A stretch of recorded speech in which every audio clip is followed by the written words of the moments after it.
हरियाणा किसान कल्याण प्राधिकरण की बैठक आयोजित। मुख्यमंत्री मनोहर लाल ने की अध्यक्षता।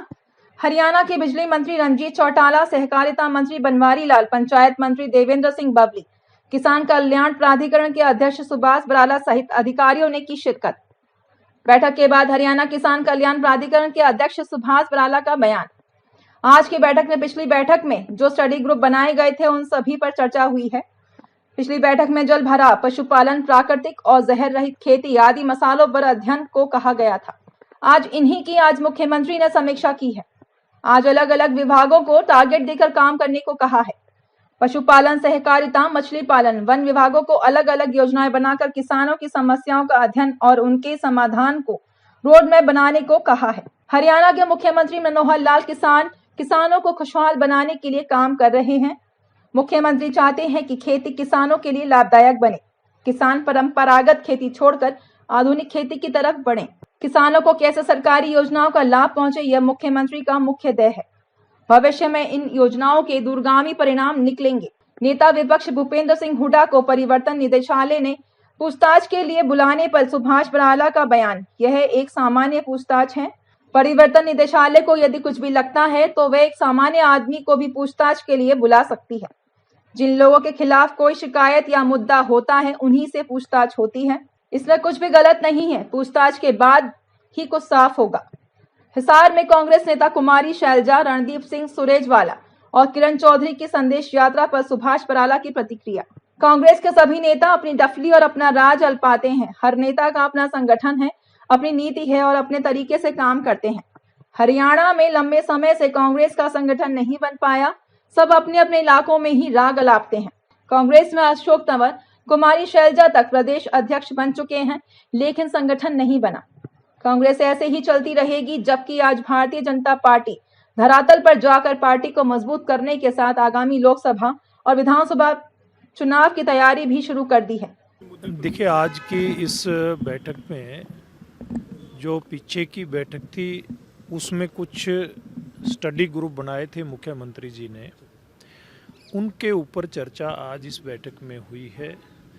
चाहे वो जल भराव की समस्या के बारे में बात हो, पशुपालन की बात हो, फसलों के विविधीकरण की बात हो या फिर ऑर्गेनिक फार्मिंग और नेचुरल फार्मिंग की बात हो, ऐसे जितने भी विषय हैं उनके ऊपर आज चर्चा किसान कल्याण प्राधिकरण की बैठक मुख्यमंत्री जी की अध्यक्षता में हुई है।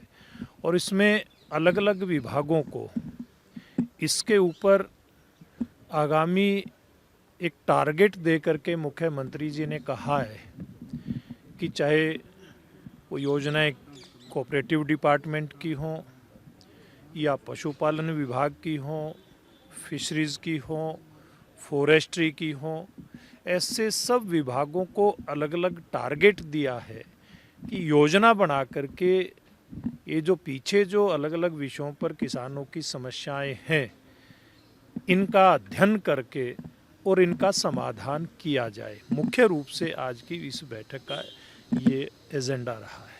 सर, किसान कल्याण प्राधिकरण को जिस तरीके से, जिस उद्देश्य के साथ सरकार ने बनाया है किसानों के हित के लिए काम करने के लिए, तो आज इससे पहले बैठक हुई थी सर, उसमें अलग अलग काम दिया गया था। तो आज जो रिपोर्ट आई है सर, ये मानते हैं सर कि किसानों के हित के लिए किसान कल्याण प्राधिकरण आगे बढ़ रहा है तमाम विषयों? देखिए, निश्चित रूप से अलग अलग विषय और मुख्यमंत्री जी स्पेसिफिक इशू के ऊपर बात करते हैं। कैसे किसान के लिए खेती लाभ का सौदा हो, कैसे किसान की तरक्की हो, कैसे हम परंपरागत खेती को छोड़ करके आधुनिक तरीके से खेती करें, कैसे प्रत्येक किसान को ये लगे कि सरकार मेरे लिए कुछ ना कुछ लाभ मुझे हो, इस बात के लिए कदम उठा रही है। मुख्यमंत्री जी पॉइंट वाइज इस बात के ऊपर फोकस करके चर्चा करते हैं और निश्चित रूप में आज की ये बैठक जो हुई है, भविष्य में इसके दूरगामी परिणाम आने निश्चित हैं। सर, पॉलिटिकल सवाल एक, आज भूपेंद्र सिंह हुड्डा को ईडी ने बुलाया था मनी लॉन्ड्रिंग के मामले में, किस तरह से पूछताछ? देखिए, बहुत सामान्य चीज़ें हैं। पूछताछ जहां आम आदमी से किसी विषय में हो सकती है, किसी भी केस में हो सकती है, टैक्स विभाग है, कुछ दूसरे विभाग हैं, एक्साइज विभाग है, अलग अलग व्यापारी गणों से भी बात करता है। तो जिनके खिलाफ इस प्रकार के कोई इशू आते हैं उस प्रकार की बातें होती हैं और ये राजनीति में स्वाभाविक है। और मुझे नहीं लगता कि पूछताछ कहीं कोई गलत है, और पूछताछ के बाद जो भी बात सामने आएगी उसके बाद आगे की बातें तय होगी, किस प्रकार से आगे किसके खिलाफ एक्शन होना है, किसके खिलाफ नहीं होना। सर एक और सवाल है सर, हालांकि कांग्रेस का सवाल है, उनके संगठन से जुड़ा है सर, लेकिन आप हरियाणा में कांग्रेस की स्थिति कैसे देखते हैं? क्योंकि आज 3 नेता जो हैं वो हिसार से कांग्रेस संदेश यात्रा शुरू कर रही है, जबकि उनके प्रभारी कह रहे हैं कि ये अधिकृत कार्यक्रम नहीं है। दूसरी तरफ दूसरा धड़ा है वो अपनी कार्यक्रम चला रहा है सर, कैसे देखते हैं? देखिए, कांग्रेस पार्टी में को कहते हैं ना, एक कहावत है, एक मुहावरा है, अपनी डफली अपना राग। कांग्रेस में कहीं कोई संगठन नहीं है। इनके तो जितने नेता हैं उनका अपना एक संगठन है, जितने नेता हैं उनका अपना एक नीति निर्धारण का जो पार्टी की पॉलिसी तय करता उनका एक अपना सिस्टम है। कहीं कोई, हम लोग देख रहे हैं कि हरियाणा प्रदेश में किसी भी प्रकार का इनका कोई संगठन बेस्ड काम नहीं हो करके अलग अलग नेता अपने अपने क्षेत्र में अपने अपने राग को अलाप रहा है। और निश्चित रूप से हम देखते आ रहे हैं पिछले कई सालों से ये लोग अपना संगठन तक नहीं बना पाए।